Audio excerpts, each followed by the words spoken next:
મહુવા તાલુકાના બોરડીથી તરેડ જવાના માર્ગ પર પ્રાઇવેટ કંપનીના વાહનોની અવરજવર માટે રસ્તો પહોળો કરવા સાઈડની ધારો કાપવામાં આવી હતી। આ સાઈડની ધારો કપાતા તેમાંથી નીકળેલ માટી અને પથ્થરો ત્યાં ને ત્યાં જ પડી રહેતા તેને લઈ ગંભીર અકસ્માતો સર્જાઈ રહ્યા છે। ત્યારે આજે સવારે પણ એક કાર આ માટી અને પથ્થરોમાં સ્લીપ થઈ હતી અને સ્લીપ થઈ આ કાર વીજપોલ સાથે અથડાઈ હતી, જેનાથી વીજપોલ તો તૂટી ગયો પણ કારને પણ નુકસાન થયું હતું અને થોડીવાર ટ્રાફિક જામના દ્રશ્યો સર્જાયા હતા।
તાલુકાના બોરડીથી તરેડ જવાના માર્ગ પર કંપનીના પ્રાઇવેટ વાહનોની અવરજવર માટે રસ્તો પહોળો કરવા સાઈડની ધાર કાપવામાં આવી હતી અને આ ધાર કાપ્યા બાદ તેની માટી અને પથ્થરો અને કપચી ત્યાંની ત્યાં જ પડી રહેતા તેને લઈ એક ગંભીર અકસ્માત સર્જાયો હતો, જેમાં એક 4-વ્હીલ કાર આ માટી અને પથ્થરોમાં લપસીને વીજપોલ સાથે અથડાઈ હતી અને વીજપોલ સાથે અથડાતા વીજપોલ તૂટ્યો હતો તો કારને પણ નુકસાન થયું હતું।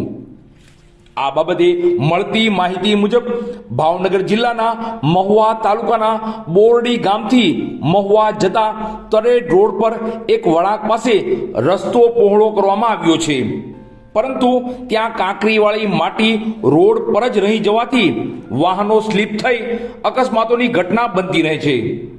ત્યારે આજે સવારના એક બનાવમાં બોરડીથી મહુવા જતી એક 4-વ્હીલ ગાડી માટીમાં લપસી જઈ ઇલેક્ટ્રિક પોલ સાથે અથડાઈ હતી, જેને કારણે પોલ તૂટી અને રોડ પર ગયો હતો અને થોડો સમય માટે ટ્રાફિકની સમસ્યા ઊભી થઈ હતી।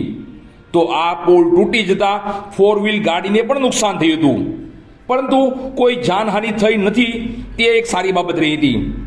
સ્થાનિક લોકોના કહેવા મુજબ પવનચક્કીના સાધનો લઈ જવા માટે રસ્તો પહોળો કરવામાં આવ્યો હતો, પરંતુ કોઈ કામ બાદ માટી દૂર કરવામાં આવી નથી, પરંતુ જેના કારણે મુસાફરોને મુશ્કેલીનો સામનો કરવો પડે છે।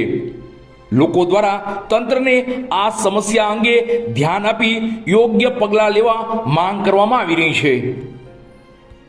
મારું નામ પ્રાગજીભાઈ આહિર અને આજે અમે આ બોરડી તરેડ રોડ ઉપર ઊભા છીએ અને અમારા વિસ્તારમાં રોડ ઉપર પવનચક્કીનું કામ ચાલુ છે। તો પવનચક્કીવાળાએ એની પવનચક્કીની મોટી ગાડીઓ ચલાવવા માટે રોડ કટિંગ કરી અને આ તમે જોઈ શકો રોડ ઉપર સાફ કર્યા વગર રોડ જતા રહ્યા છે અને અવારનવાર અહીંયા એક્સિડન્ટ થયા છે। હાલ અત્યારે એક્સિડન્ટ થયું, બાજુમાં ઇલેક્ટ્રિક થાંભ હતો એનો એ પડી ગયો છે અને આ કોઈ સાફ કર્યા વગરના જતા રહ્યા છે અને આ ભાઈ ડ્રાઇવિંગ કરતા અત્યારે હાલ, અને આની પહેલાં 4-5 ગાડી આવી રીતે અહીંયા પલટી મારી ગઈ છે રસ્તામાં રેતી અને કપચી પડવાના કારણે।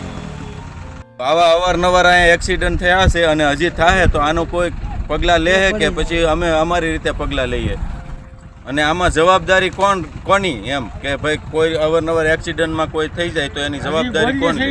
બીજી ગાડી ફટકાઈ ગઈ।